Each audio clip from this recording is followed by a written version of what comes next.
নমস্কার বন্ধুরা, আমি মধুমিতা মধুস কিচেন থেকে আজকে একটা এঁচোড়ের নিরামিষ রান্না করে দেখাবো।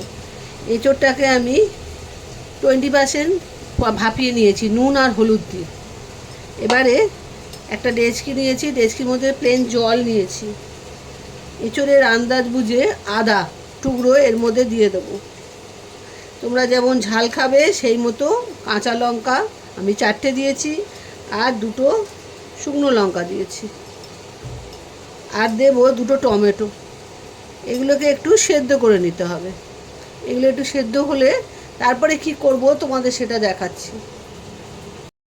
টমেটোটা সেদ্ধ হয়ে এসছে, এবারে আমি এটাকে নামিয়ে দেব।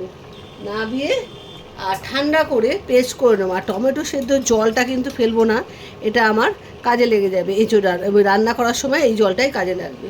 এটাকে আমি এবার নামিয়ে ফেলছি। কড়াইটা বসিয়ে দিচ্ছি।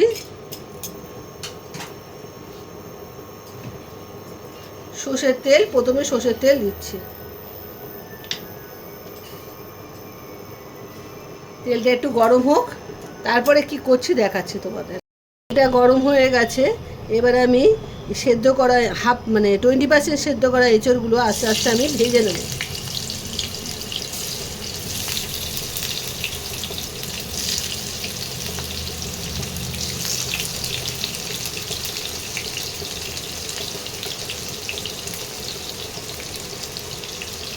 অল্প অল্প করে দিয়ে ভালো করে একটু ভেজে নিতে হবে, লাল লাল করে।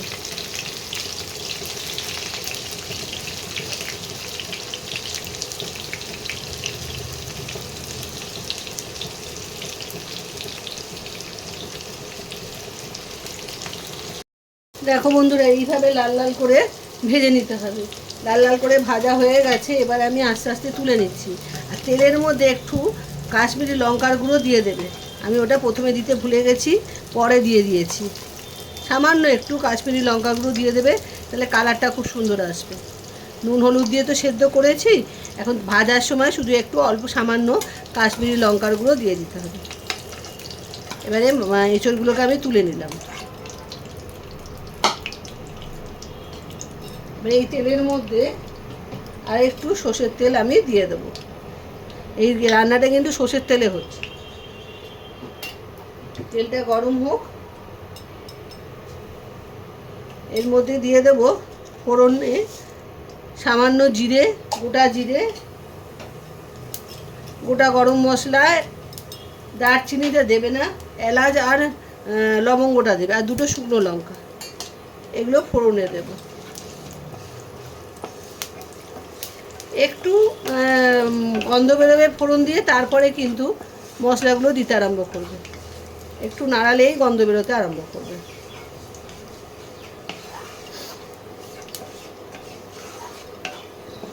এবার সুন্দর গন্ধ বেরোচ্ছে। এবার আমি যে মশলাটাকে আমি সেদ্ধ করেছিলাম, টমেটো, আদা আর কাঁচা লঙ্কা, সেই পেস্টটাকে এবার দিয়ে দেবো।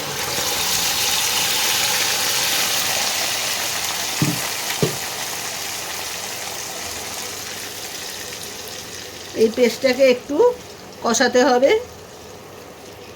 একবার সেদ্ধ হয়ে গেছে, তাও সামান্য একটু না কষালে তো খেতে ভালো লাগবে না, সেজন্যে একটু ফুটুক, তারপর শুকনো মশলাগুলো দিয়ে দেবো। প্রথমে দেব হলুদ গুঁড়ো আন্দাজ মতো, আর নুন দিয়ে যেহেতু ওটাকে ফুটিয়েছি, সেই নুনটা একটু বুঝে দেবে যাতে বেশি না হয়ে যায়। আমিও নুন দিলাম।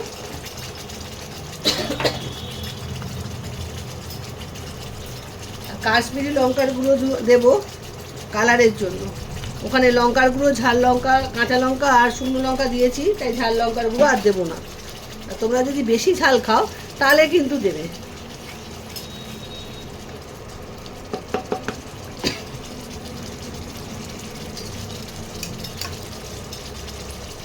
এবারে 1 চামচের একটু বেশি দেবো নারকোল বাটা।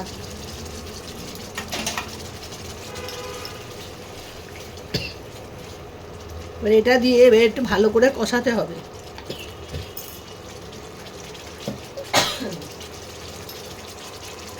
এটা যেহেতু নিরামিষ রান্না, সেই জন্য সামান্য একটু চিনিও দিতে হবে, তাহলে খেতে ভালো লাগবে। এবারে মশলাটাকে ভালো করে কষাতে হবে। তেল যতক্ষণ না ছাড়ে, মশলা আর তেল আলাদা হয়ে গেলে কষানো কমপ্লিট হবে, ততক্ষণ আমি কষাবো জিনিসটাকে। মশলাটা কষানো হয়ে এসছে, মশলা দিয়ে তেল ছাড়তে আরম্ভ করেছে। এবারে আমি এই ভাজা এঁচড়গুলো এবারে দিয়ে দেবো আস্তে আস্তে।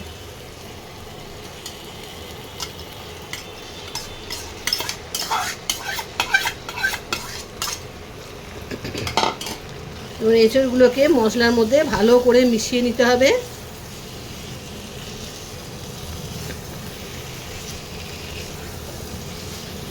এইভাবে ভালো করে মিশাতে হবে।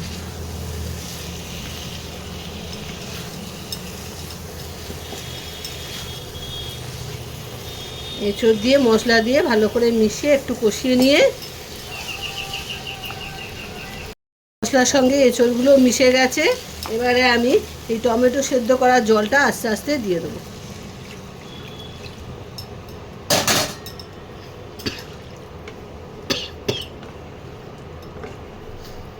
এইভাবে এবারে একটু ঢাকা দিয়ে সেদ্ধ করতে হবে, পুরো সেদ্ধ হওয়ার জন্য। বেশিক্ষণ সময় লাগবে না, খুব তাড়াতাড়ি হয়ে যাবে।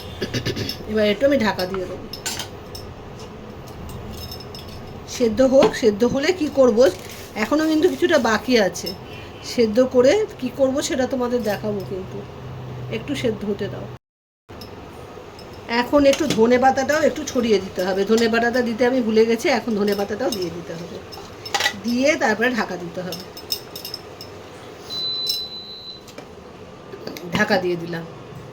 এবারে সেদ্ধ হতে দিতে হবে। এঁচোড়টা সেদ্ধ হয়ে গেছে, ঝোলটাও কমে এসছে। এবারে আমি কি দেবো সেটা তোমাদের দেখাই। এঁচোড়ের আন্দাজ বুঝে তোমরা পনিরটা দেবে। এখানে 100 গ্রাম পনির আছে। পনিরটাকে গ্রেট করে নিয়েছি, করে এবারে দিয়ে দিচ্ছি। পনিরটা দিয়ে ভালো করে মিশিয়ে নিতে হবে।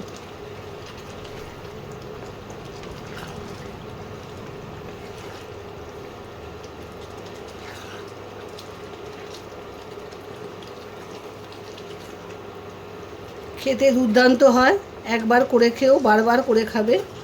এই 100 গ্রাম পনির আমি এনেছিলাম এঁচোড়ের আন্দাজ বুঝে। 500 এঁচোড় আছে, তার সঙ্গে 100 গ্রাম পনির আছে। এবার একটু ফুটতে দিতে হবে, সামান্য, বেশিক্ষণ নয়। টকবক করে ফুটছে। এবারে দিয়ে দেব ঘি 1 চামচের মতো, 1 চামচের একটু কম দিয়েছি। আর দেব গরম মশলা।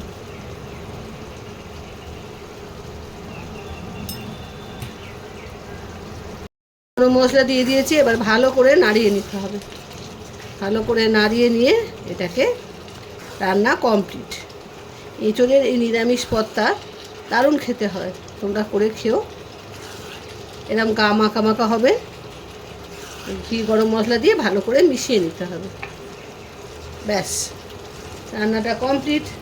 এবার তোমরা পুরো ভিডিওটা দেখবে, দেখে রান্নাটা করে খেও, খুবই ভালো খেতে হয়। আমি বাটিতে নামিয়ে তোমাদের দেখাচ্ছি। বাটিতে ঢেলে ফেলেছি এঁচোড়ের এই নিরামিষ পদটা। তোমরা অতি অবশ্যই একবার অন্তত আমার কথা শুনে করে খেও, দারুণ খেতে হয়। একবার করলে বারবার খেতে ইচ্ছে করবে।